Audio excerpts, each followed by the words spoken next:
Olá, queridos amigos, que bom que você está conosco e resolveu assistir esse programa. É um prazer tê-lo acompanhando conosco nas redes sociais. Nessa noite estamos iniciando a nossa Semana de Evangelismo Feminino, a qual tem como tema um lugar à mesa do Pai. Toda essa programação foi feita pensando para a honra e glória do nome de Deus e, claro, para abençoar a minha e a sua vida. Como que a nossa programação vai funcionar? Ela será praticamente online, onde todas as noites a gente estará postando nas redes sociais da nossa igreja os vídeos que foram produzidos com algumas mulheres na nossa comunidade local. A partir das 19 horas, todos os dias, então, estaremos postando os vídeos com os temas específicos para cada noite. E no dia 20, pelo sábado pela manhã, nós estaremos encerrando a nossa Semana de Evangelismo. E você é o nosso convidado especial para estar de forma presencial conosco a partir das 9 horas, que iniciamos a Escola Sabatina, e às 10 horas com o culto divino, que o mesmo também será transmitido. Faça planos para estar conosco ao longo da semana, acompanhando, compartilhando esse vídeo, pois afinal, essa mensagem é muito importante e muitos precisam saber que existe um lugar especial para todos na mesa do Pai. Sejam todos bem-vindos e que possamos ter um ótimo programa na companhia do nosso bom Deus.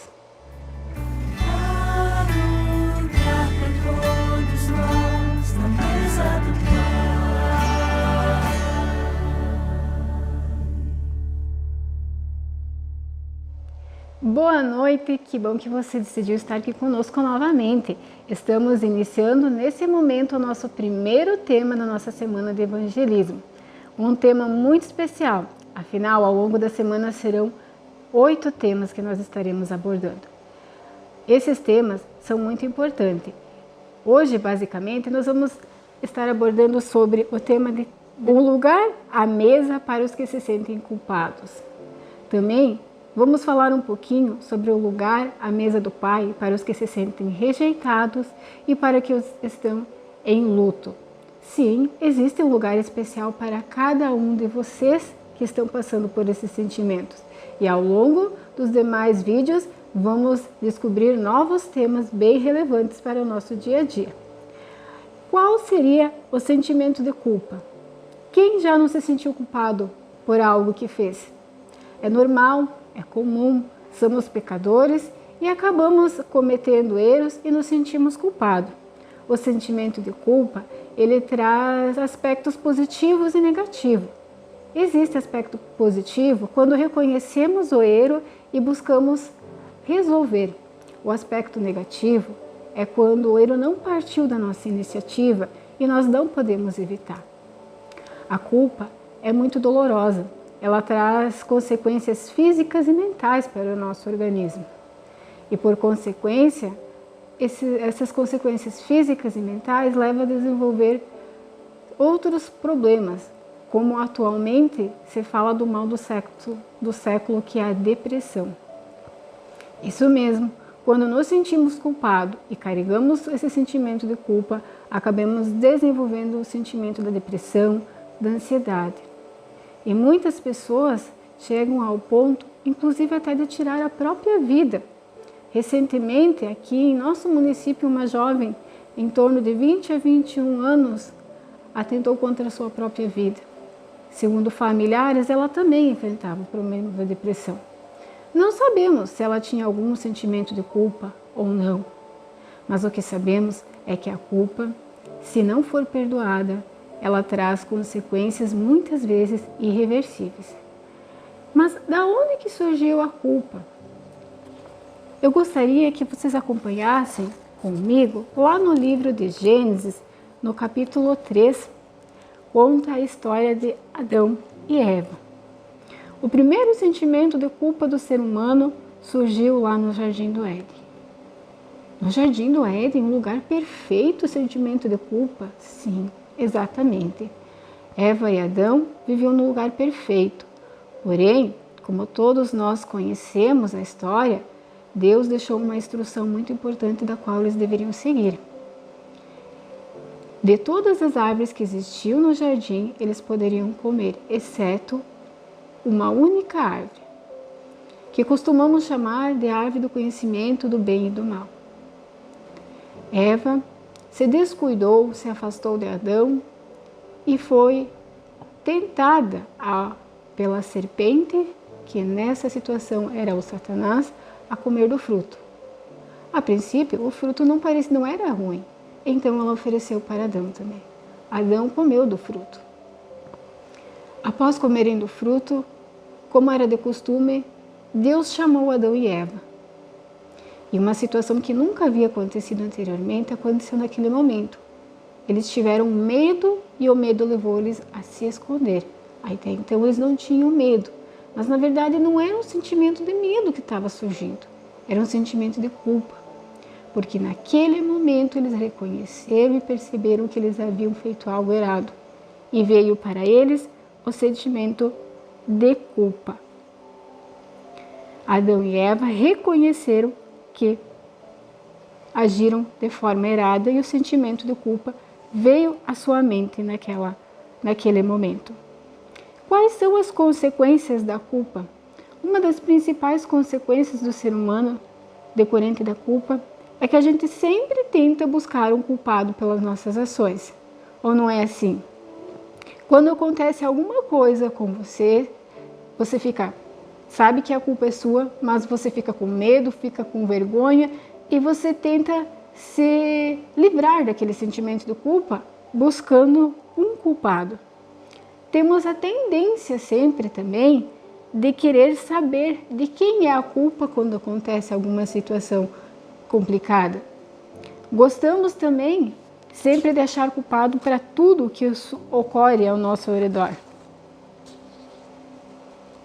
Podemos dizer que então na história de Adão e Eva, a culpa seria de Eva, porque quando Deus perguntou a Adão o que havia acontecido, Adão falou que a Eva havia oferecido fruto.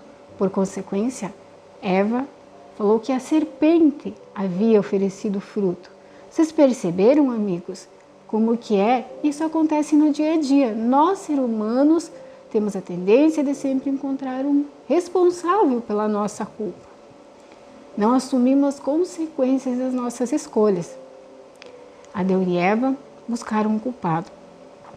Mas eles sabiam que a culpa era deles, na verdade. Mas Deus perdoou? Sim, Deus perdoou Adão e Eva. Como Ele perdoa a mim e a você.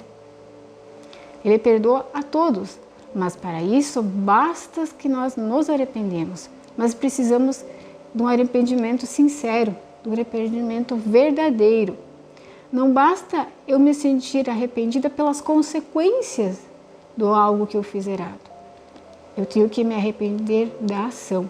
Porque se eu não me arrepender da ação, somente das consequências, não existe arrependimento. E Deus, Ele nos perdoa.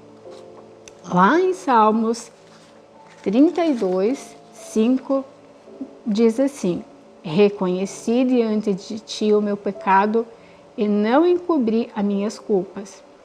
Eu disse, confessarei as minhas transgressões ao Senhor, e tu perdoastes a culpa do meu pecado. Ainda no capítulo 32, no versículo 1, diz assim: como é feliz aquele que tem suas transgressões perdoadas e seus pecados apagados. Então, Deus apaga os nossos pecados quando nós pedimos perdão dos mesmos. Mas e o desenrolar da história de Adão e Eva? Sabemos que a consequência do pecado que eles cometeram foi muito sério. E eles colheram a consequência disso, como muitos de nós colhemos. A gente sabe que a consequência deles terem comido a fruto do conhecimento do bem e do mal seria o pecado. O salário do pecado era a morte. Alguém precisaria morrer naquela ocasião para que eles tivessem direito de serem perdoados. Como símbolo da remissão dos pecados de Adão e Eva, um cordeiro inocente teve que ser morto para que eles pudessem ter o privilégio de serem salvos. O cordeiro morto em sacrifício Na verdade, era um símbolo que apontava para o Cordeiro de Deus que tira o pecado do mundo. Aquele momento onde era feito o sacrifício do Cordeiro, nada mais, nada menos apontava para o verdadeiro Cordeiro que viria a esse mundo e moriria na cruz para pagar os nossos pecados. É fácil às vezes a gente julgar o pecado do outro, mas muitas vezes nós estamos propensos a pecar nas mesmas proporções. Afinal, todos, lá em João, 1 João 3,4, a Bíblia nos diz assim, que todos nós, sem exceção, somos culpados, porque todos nós descumprimos a lei da vida. Ou seja, a nossa culpa traz consequência, como trouxe consequência para Adão e Eva. Talvez, nesse momento, você que esteja nos assistindo, esteja passando por um momento assim. Esteja sofrendo a consequência de algo errado que você fez. Quem sabe, você tenha perdido o convívio com um filho, você esteja enfrentando uma separação drástica, dolorosa, em consequência de um erro que você cometeu. Mas mesmo assim, tenha certeza que Deus, Ele perdoa o seu pecado. Porém, as consequências ficarão. Quem sabe, a sua relação nunca mais irá voltar a ser como era anteriormente. Mas Deus nos faz um pedido para que mesmo assim nós não carregamos esse sentimento de culpa e nos entregamos nas mãos dele e possamos interceder por essas pessoas. Porque afinal, sabemos que a gente vive num mundo onde existem as leis divinas, as leis morais e civis. E quando qualquer uma dessas leis não forem seguidas, as consequências virão. Você que é motorista de trânsito, se você infringir uma lei de trânsito, com certeza, se você passar no radar acima da velocidade permitida, com certeza virá a notificação e virá uma multa. Qual a consequência?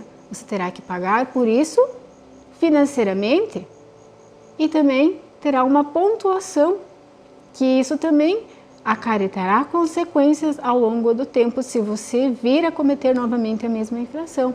Do mesmo modo, acontece na nossa vida espiritual. Quando a gente falha com Deus, a gente tem consequências, mas a gente tem o perdão. As leis civis às vezes não têm o poder de nos perdoar das punições, mas Deus, aquele que morreu lá no Calvário por nós, Ele tem esse poder.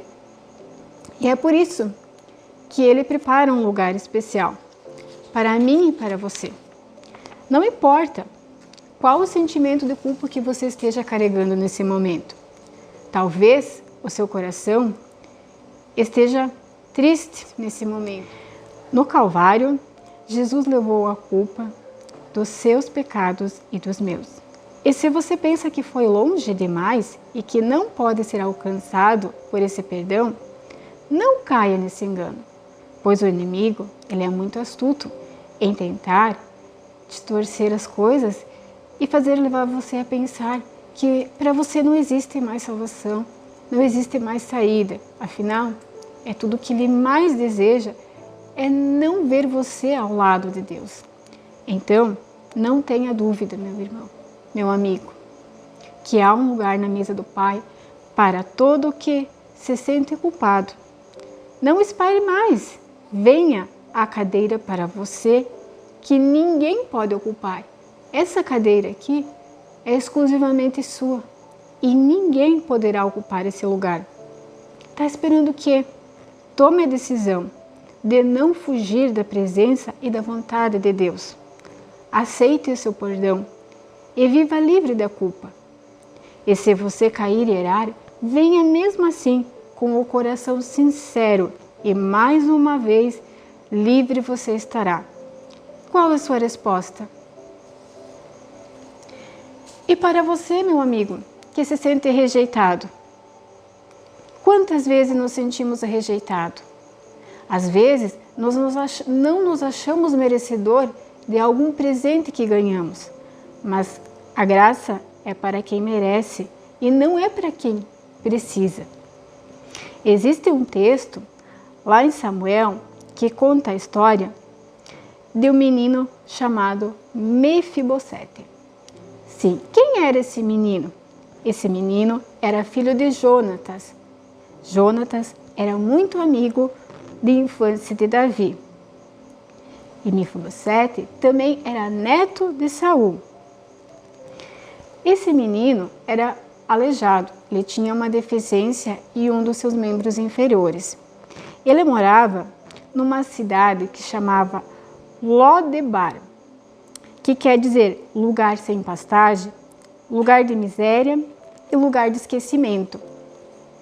Ou seja, ele morava numa terra desprezível, aonde não havia esperança e expectativa de vida. Mas Davi havia feito uma promessa há tempos antes que ele daria ao descendente de Saul aquelas terras. Assim que Davi soube da existência de Mefibosete, ele mandou procurá-lo e trazê-lo até o palácio. Porém, aquele menino, ele se achava indigno de chegar àquele lugar, pois ele era uma pessoa tão humilde. Com o problema que ele apresentava físico, ele se achava indigno de estar na presença do rei Davi, mesmo sabendo que nele corria sangue real do seu avô Saul. Ele não se sentia bem em estar ali. Mas Davi queria recompensar e queria devolver o que era de posse do seu avô, para que ele e a sua descendência usufruíssem disso. Todos somos a imagem e semelhança de Deus. A mais linda definição e mais nobre de todo ser humano é que somos criados à imagem de Deus. Homem e mulher recebem a mesma identidade diante do Pai. De acordo com a Bíblia, um ser humano é nada mais, nada menos do que a imagem de Deus, porque reflete várias maneiras perfeitas e beleza divina. Ou seja, nós devemos refletir a imagem e semelhança de Deus.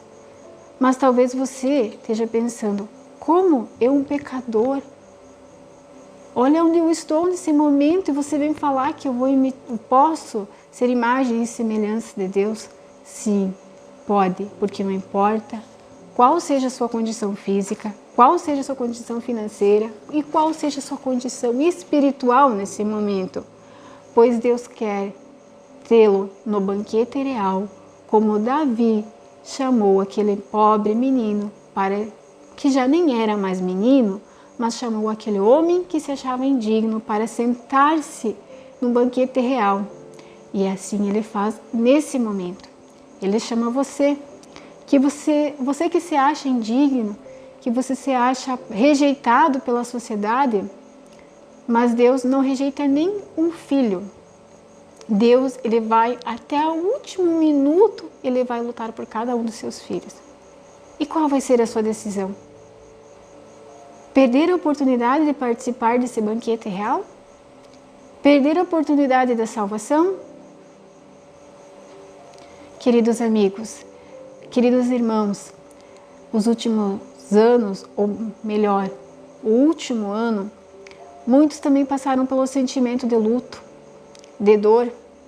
Quantas famílias não vivenciaram isso no seu dia a dia, em função de uma doença que do nada pegou todos nós de surpresa e trouxe consequências, pois ninguém estava preparado. A medicina, ninguém tinha convicção de como lidar com um problema tão gigantesco. Muitas famílias perderam seus entes queridos. Muitos pais perderam seus filhos e esposas perderam seus maridos.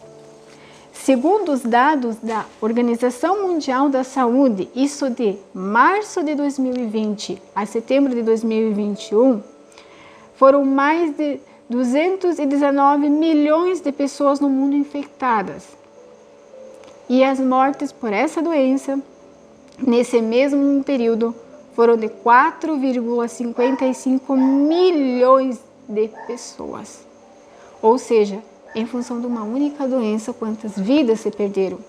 Quantas famílias sofreram com o sentimento de luto? E vocês devem estar se perguntando, meu Deus, como que não vamos continuar numa situação dessas? Mas tenho certeza que mesmo no luto e na morte, Deus se faz presente. Vejamos a história bíblica de Lázaro. Talvez você já tenha ouvido falar, ou talvez não, mas Lázaro era um grande amigo de Jesus. Lázaro adoeceu e estava por morrer. Suas irmãs mandaram avisar a Jesus que viesse até Lázaro, que ele fizesse alguma coisa por Lázaro. Porém, Jesus não estava próximo à cidade de Lázaro. Estava muito longe dali. E assim que ele foi informado sobre isso, que o seu amigo estava numa situação daquela, olha a resposta que ele deu, lá em João 11:34. Por isso, as irmãs de Lázaro mandaram dizer a Jesus, aquele que o Senhor ama está doente. Ao receber esta notícia, Jesus disse, essa doença não é para a morte, mas para a glória de Deus, a fim de que seu Filho de Deus seja glorificado por meio dela. O fato é que Jesus agora estava longe de Lázaro e ainda sendo comunicado, ele permaneceu por mais algum tempo ali. A grande pergunta é, como uma doença pode glorificar o nome de Deus? A primeira coisa que devemos entender é que Deus tem tanto poder que Ele pode modificar qualquer coisa para glorificar o seu nome.